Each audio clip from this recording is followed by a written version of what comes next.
He was just here a minute ago. So yeah, But I don't see. so it's gonna be you. Oh, no, I no. mean, there's a mountain in front of you that You have, yeah, yeah, maybe, you yeah. couldn't climb Jack. in a lifetime. Very well. Excuse me. Rome wasn't built today. No, under a year. Can I interrupt you a second? Sorry. Do you know what's behind that?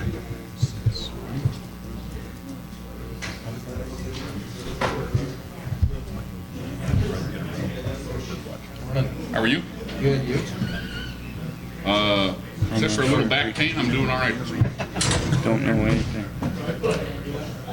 I don't know. First you. Yeah, yep.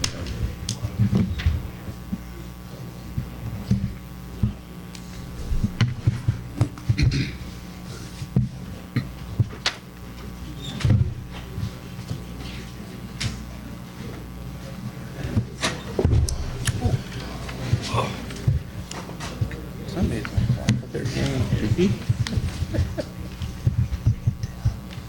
Yeah, she just handed it out too long ago.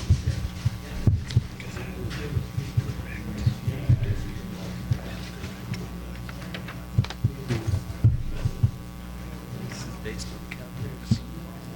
Let you correct all of them. That is a beautiful thing. Open your email in the morning and there's no new email. Must be not The system must be connected. down. Yeah. I know, I'm a little nervous too, but I'll take it. Oh, sweet. You're out.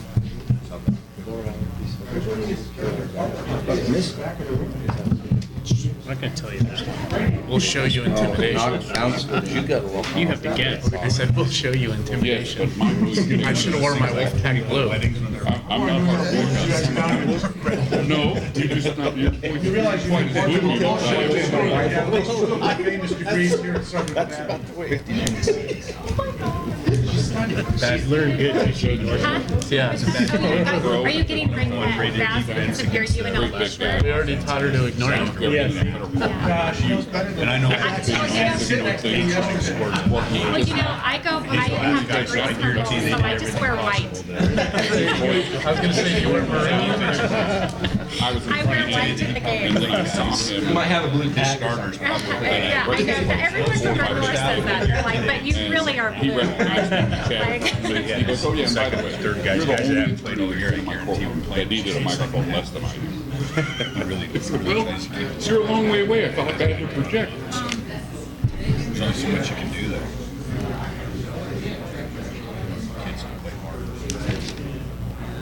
I think you stand a chance of missing Andy quite a bit because you're not going to replace Andy. You're going to get somebody to fill that role. You're not going to replace Andy. But I'm not about that. I spend 80% of my time with that client. It's been a very enjoyable the last 8 years working with Andy because of the tone he set. Because you can take care of business. Fun, relaxed. Exactly. No, I'm near nauseous about what we're gonna get. Because they've already put up. Yeah, they weren't Douglas last time. That was like Bob Farron, 67. you know him up there. He's a longtime legal operator.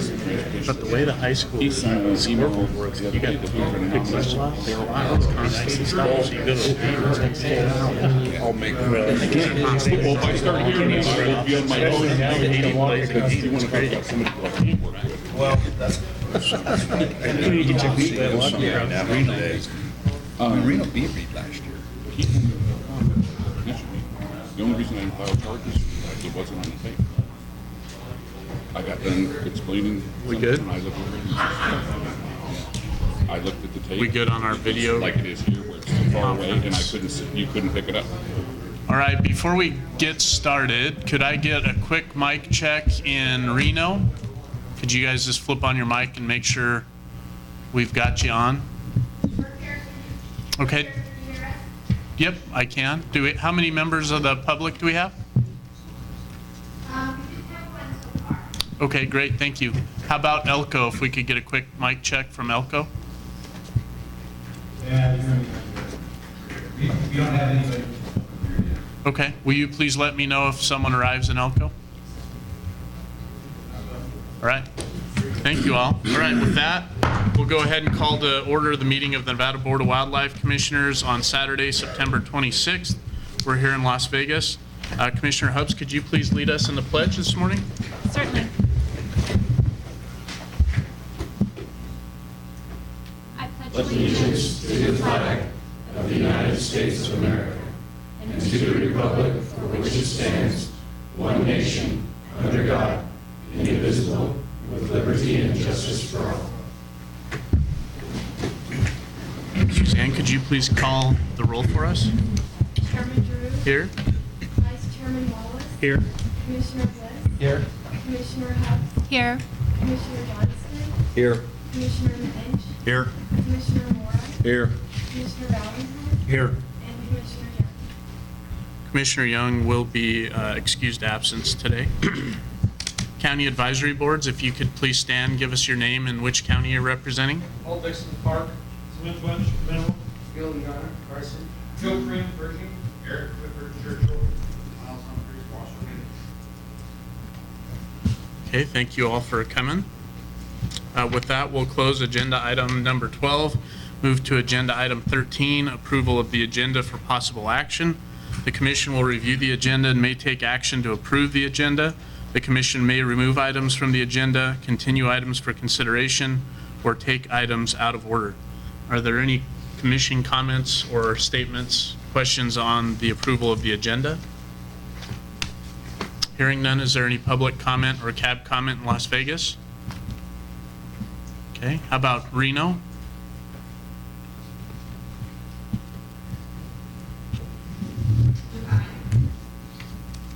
All right, with that, I'll bring it back to the commission. If there's no further discussion, I would entertain a motion on the approval of the agenda.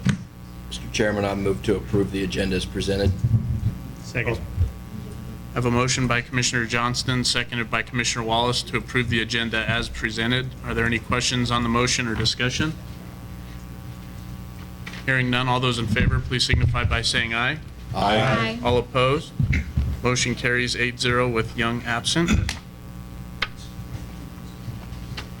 We'll close agenda item 13, move to agenda item 14, member items, announcements, and correspondence, informational. Commissioners may present emergent items. No action may be taken by the commission. Any item requiring commission action may be scheduled on a future commission agenda. The commission will review and may discuss correspondence sent or received by commission since last regular meeting and may provide copies for the exhibit file. Are there any commissioners with member items or correspondence? Mr. Chairman. Commissioner Johnston? I was contacted by Greg Wells. He's an individual who lives down here in Las Vegas. He previously contacted Commissioner Young via email, and I believe Commissioner Young read his email at the Eureka meeting, and it has to do with the landowner tag program and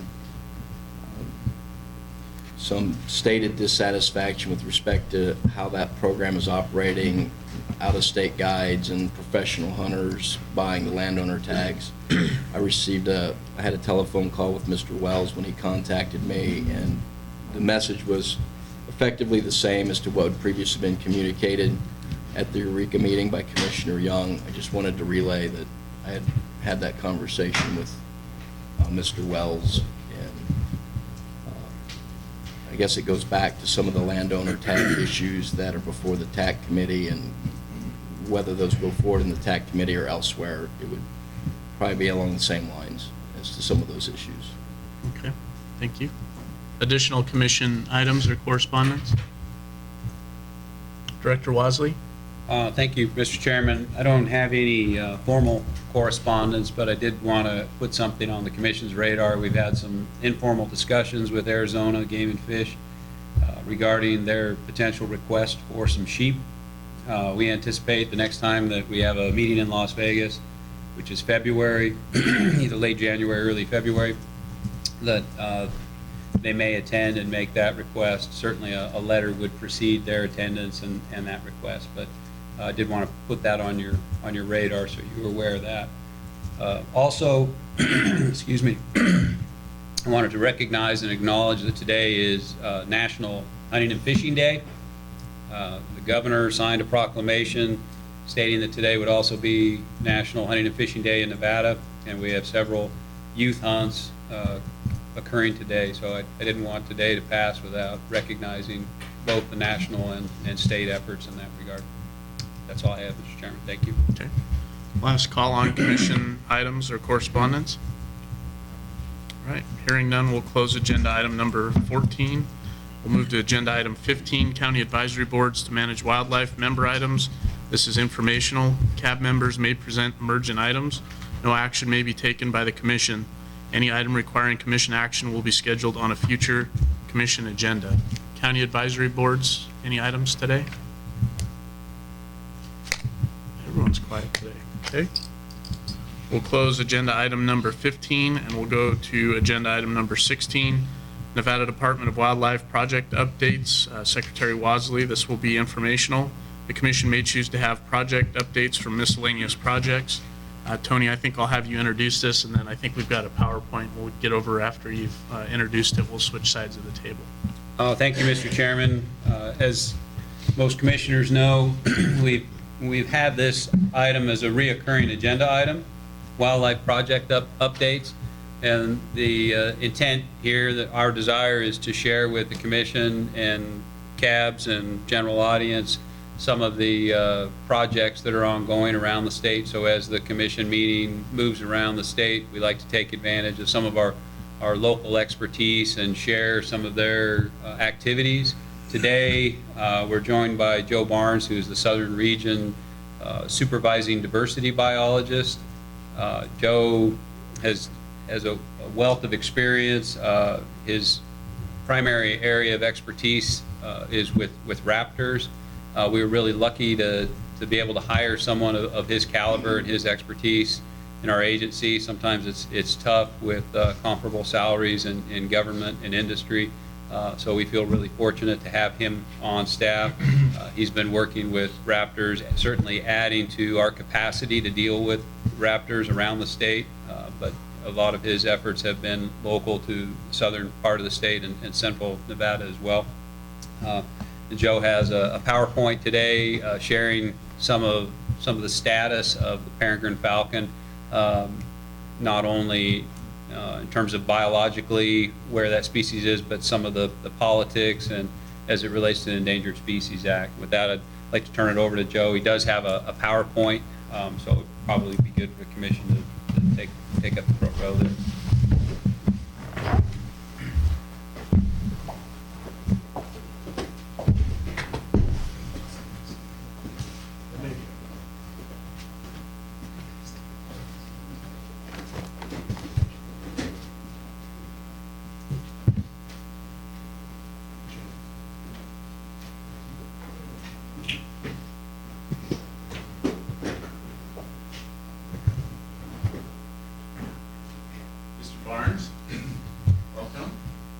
Thank you, and thanks for the introduction, Tony. Glad to be here. Again, as Tony kind of wrapped things up, but my name's Joe Barnes. I'm the Southern Region Diversity Supervisor here within NDOW. So what I want to first do is kind of spell out what we do in the Wildlife Diversity Division, and we're basically out there to try to conserve non-game species. And one of our mantras is basically keeping common species common. One of our guiding documents that kind of dictates what we do, and to a large extent, is the Nevada Wildlife Action Plan. And this identifies species of conservation priority and also habitats that we can kind of direct our energies towards. So today, I do want to talk about peregrine falcon population within the state. And in case you are interested, we have a few publications that have come out recently. So if you ever do want to do any background literature searching about peregrines in Nevada, we've got a few up there, and you can talk to me afterwards if you're more interested. So a lot of you are probably aware of the DDT situation in the 1900s. It was kind of a big deal in North America. This schematic on the lower right-hand side, what we show here is the concept of biomagnification. And so DDT, it's a persistent chemical. It was used for as an insecticide, and in very large quantities, starting in about the 1940s. And so, but the concept is that it doesn't break down readily in the environment over time. And so as you go up in the trophic level from primary producers up through various predators and consumers, by the time you get up to the apex predators up here, and this example is a bald eagle, as you go up steps, your concentration increases, and it's basically an order of magnitude from one level of prey up to the next level of consumer. So peregrines do not eat fish. They eat about 99% of their diet is birds. However, the concept it remains the same. They are an apex predator, top of the line bird. And so, just to do a quick recap of peregrines within the United States, I mentioned the DDT became a big issue in the early to mid 40s. By the 1960s, peregrines were completely eliminated east of the Rocky Mountains as a breeding species. This also stands for Canada as well. In the western states, there was a little bit of a lag time, but basically by the early to mid 70s, we had 80 to 90% declines in population size, and this led to their federal listing, the predecessor to the Endangered Species Act in 1970. In 1973 is when the Endangered Species Act came to being, and they basically got bumped over onto that list as well. And that led pretty much directly to the banning of DDT throughout the United States in 1972. Now, kind of what I do want to highlight is peregrines are one of these cases where it's a great success story. We don't have a lot of those to point to, but in this case, by 1999, just 30 years later, a little less than 30 years, their population throughout the country had rebounded enough that they were deemed to have recovered, and so they were removed from the list. And that was in '99. Currently, they had a designated post-delisting monitoring period to make sure that their population didn't slip back into the negatives again. And so this year represents the end of the 15-year post-delisting monitoring period. And so I want to go into what's going on in Nevada and show how that plays out relative to the national stage. So in Nevada, historically, it's been known that peregrines bred in the state. However, we're talking about 5 territories throughout the entire state prior to the 1950s. And so it's very low density, just a few scattered territories here and there. After about, I think it was 54, is when they basically were extirpated from the state, and this most likely from the DDT issue. And that persisted all the way up until 1985, in which the first breeding territory was located, and it was actually in Lake Mead, just north of Hoover Dam. And so, kind of because of this tenuous situation, peregrines have been listed as a species of conservation priority, and that's within our Nevada Wildlife Action Plan. And they've also received additional protection as with endangered status on a state level. And so I do want to recognize some of the earlier efforts to bring peregrines back as a breeding species in Nevada. So we had selected, and of course this predates me, but in the Ruby Valleys and Ruby and Snake Valleys from 1984 to 1999, a total of 37 nestlings were released. Unfortunately, neither one of these sites had the desired effect, so we weren't able to confirm breeding that would on into the future. We released the nestlings. We don't know if they didn't survive or if they just moved out into another state. However, we do have a success story here in Las Vegas. The partnership was created with Endow and the Las Vegas Hilton, and a total of 7 nestlings were released in 1989 and 1990. And they actually did go on to, or at least some of their progeny went on to breed, and we had breeding here in downtown Vegas all the way up through 2008 on the Las Vegas Hilton. And it's kind of an interesting note. They did move off the building after 2008. I'm assuming they're still somewhere in the city. We don't really monitor the urban situation that closely, but you see them over the Strip and over Mandalay Bay fairly frequently. So that's a positive note. Yeah, there you go. So, well, on a state level, I want to just kind of illustrate this a little bit, and this is pretty interesting. So, up through the early 1950s, these blue dots represent the known peregrine territories within the entire state. You notice a big void here in the south. That changed, as I said, in the mid-50s. And however, by 2008, jump forward 50 years, what we've got is almost an explosion, what you'd consider a population explosion. Down here, particularly the red dots, that indicates territories within Lake Mead National Recreation Area, and the blue dots are basically all those territories outside of Lake Mead area. One thing to note is the blue dots really are very atypical from what you'd expect from peregrines. Previously, they were known to be almost completely reliant on breeding near large water bodies for their prey.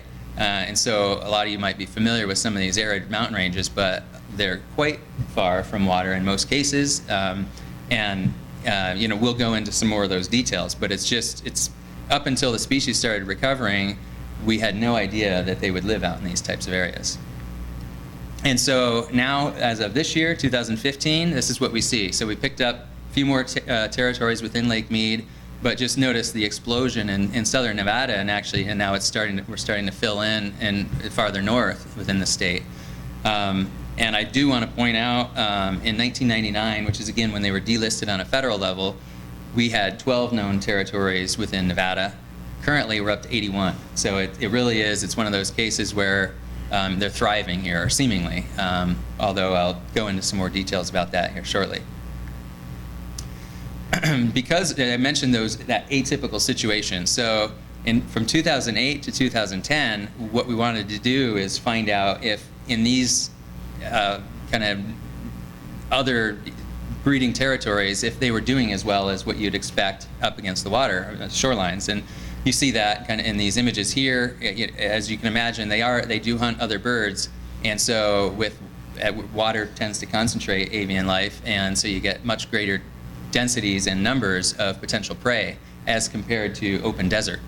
And so we looked at breeding success rate, and that is just an indicator of whether or not at least one nestling successfully lives long enough to fledge from a nest. And so we see about double the success rate in territories that are near water as compared to territories that are far from water.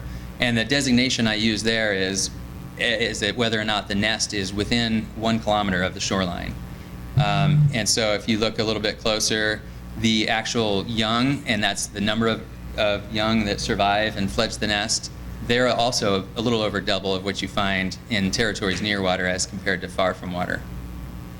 And so we were interested in what they're actually feeding on down here on a local level. And from 2006 through 2010, and this is specifically at the Lake Mead area, we did a prey analysis, and we found out that they're eating a lot of other birds. And so in this case, I'm comparing aquatic birds versus terrestrial birds. Aquatic birds, those are basically any bird that's really tied to the water, and water, whether it's waterfowl, ducks, geese, your gulls and terns, as well as shorebirds. Terrestrial birds, those are any birds that aren't, basically. So most of your songbirds, pigeons and doves, swifts and swallows, things of that nature. And all I want to show you here is the size discrepancy. So this is the average weight of aquatic bird versus terrestrial bird, and it's about 6 times greater an aquatic bird. And so as you can imagine, a duck is a whole lot heavier than a wren or a finch. So if you're living in these atypical sites out in these arid mountain ranges, you have to catch a whole lot more prey in order to feed yourself, but also your nestlings that are growing up. And so, as you can imagine, at Lake Mead, there's an abundance of water. There's also an abundance of aquatic birds, and so they really rely, about 77% of their diet by mass, by weight, is aquatic birds. And so that feeds into what we're currently doing, and that's looking at mercury contamination within peregrine falcons. So mercury behaves very similar to DDT when we mention that. It biomagnifies as it goes up the food chain. And so peregrines, as with all birds, the mercury binds to the feather when the feathers are growing. So in the case of a nestling, they're growing in their feathers for the first time. We actually test nestlings between 3 and 4 weeks of age. And so that the mercury that's in the feather is an indicator of how much mercury they've been exposed to in the environment. With adults, it's a little bit different, but they do completely replace their feathers annually. So from 1 year to the next, a given feather will be a general indicator of how much mercury they've been exposed to for a 12-month period. Once we've got the birds in hand, we band them and we put on color bands so they're easily resighted, and that helps in it with our future studies to look at whether or not there's changes over time with contaminants. One thing that's also pretty novel and hasn't been done elsewhere is we're also looking at mercury in the prey of what peregrines eat. And they have the good habit of plucking their prey before they consume it, and they also bring that prey back to the nest before feeding their young. So when we go in to ban nestlings or after the breeding season, we can go in and we can collect all these feathers from random, or not really random, but from whatever species the peregrines are targeting. And then we can bring them back to the lab, identify them to species, and then we actually have a facility here at UNLV with Dr. Sean Gerstenberger. We can run these feathers and indicate, and that gives us an indication of what all these different species, what their mercury loads are.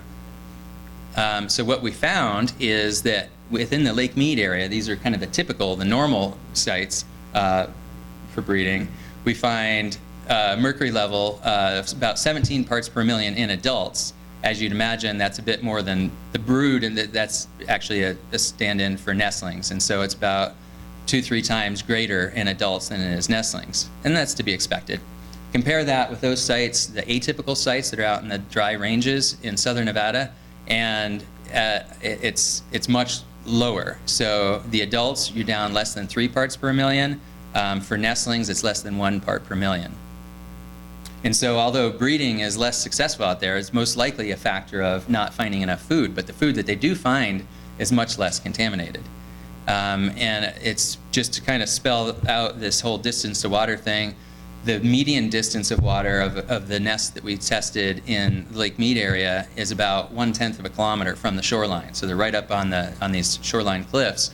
And also, as I mentioned, then they rely on aquatic birds to a much greater degree than terrestrial birds. You compare that with the southern Nevada sites, on average, or actually the median is about 35 kilometers from any major body of water. So correspondingly, you don't have very many aquatic birds available, and they're less than 20% of the overall diet composition. So how does that spell out with what we've done in our prey analysis? Well, this graph just shows on the y-axis, the vertical axis over here, it's the average mercury concentration in parts per million of prey. And so the first column in blue, this is aquatic birds within the Lake Mead National Recreation Area. These numbers in parentheses, that's the sample size, so the total number of individuals that we tested. And within Lake Mead, those aquatic birds are significantly greater than all other categories. And so if you go over one more step, these are aquatic birds that were found elsewhere in southern Nevada. Most likely these were just birds migrating through that the peregrines picked off, but they have much lower mercury level than what we found outside. The sample size is low here, so that's kind of with a caveat, only 8 individuals. However, terrestrial birds, and again, this is back in Lake Mead, this next blue column, they have a similar and not statistically different mercury level than aquatic birds elsewhere in southern Nevada, but interestingly, they also have a significantly greater level of mercury than terrestrial birds in these atypical sites in southern Nevada. So we don't really know what the source is in Lake Mead. We don't know where it's coming from, but it does seem to be there's a mercury sink or somewhere around in this area. And so just to kind of wrap up here, and kind of these are future considerations, things that we're trying to tie into our own ongoing work. The first is, are these mercury levels high enough to impact this Nevada population? I just showed you how it's expanding, things seemingly are doing really well. Well, no work has really been done on a global or national level to find out what are those toxic effects thresholds. So at what point do you start having impacted breeding and increased mortality? We don't know.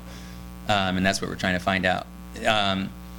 But this concept of using this top avian predator as an indicator species, is that useful? And what we're finding is yes. So by studying one species, we actually are now, the current levels, we almost have information from nearly 100 different species. And this is everything from green-winged teal to snowy plovers and willow flycatchers and all these different species. So we can kind of get an idea of what is impacting these other species of wildlife and also, you know, what's in our environment.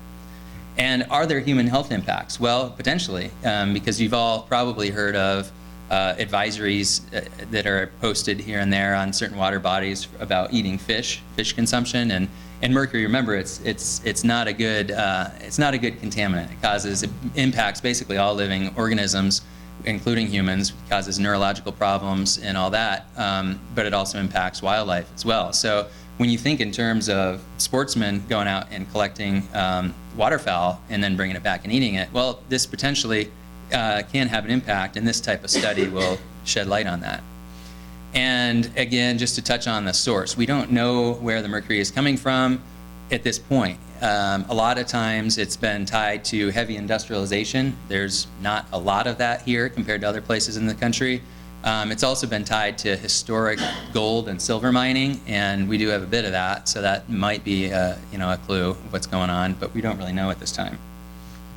And with that, I'd like to just acknowledge a lot of my predecessors, because a lot of this work did happen before I arrived on the scene, and several institutions that have helped along the way with funding, in particular Clark County, MSHCP, the folks out at Lake Mead National Recreation Area were very helpful. And that's all I have for you. Thanks, Joe. Are there any questions for Joe? First of all, thanks for the presentation. It was very informative. I'm going to walk through it. But I noticed in one of your graphs that there, at one point in time, you had summit with degrees in Washington, and the last graph it showed that there wasn't any. I was just curious because it seemed like there would be plenty of deep there. Absolutely, and that was kind of a bit of a head scratcher, because that's also one of the areas we tried to release them and tried to basically kickstart.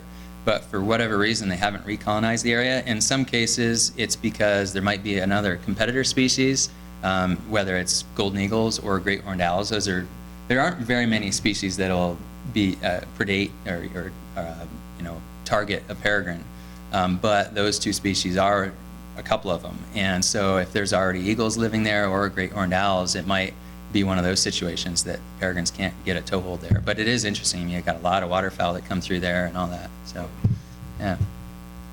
But we can tune in maybe 10 years from now, there will be. Yeah. I just had a quick question. On the Colorado River itself, I'm just assuming that there's probably a wealth of data on water quality throughout the entire river system, and how they've looked at the river system and compared it compared it to Lake Mead in and of itself, to know if it's just a local issue or if it's something larger that occurs throughout the entire drainage.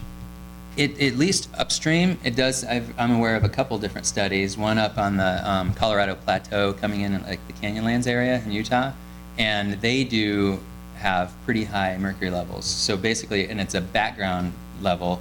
They don't know. They haven't been able to completely tease it out. Whether it's mercury travels a long ways, and it is actually one of the bigger contaminant sources is Asia and China, and they have a lot of these old, like in our terms, it's kind of antiquated coal power plants, and a lot of their emissions are going up in the high atmosphere and dropping out in North America. So we actually get trickle down, unfortunately, from a lot of that. But also you have mercury. It is a naturally occurring element, and so you have it in the rocks, just kind of on a natural level. And as those rocks weather and erode, it's so dry here. They find their ways into these washes and into these drainages, and then it kind of concentrates. Colorado is the one source, and so we've got evidence that there is fairly high mercury levels up there, just as a background level.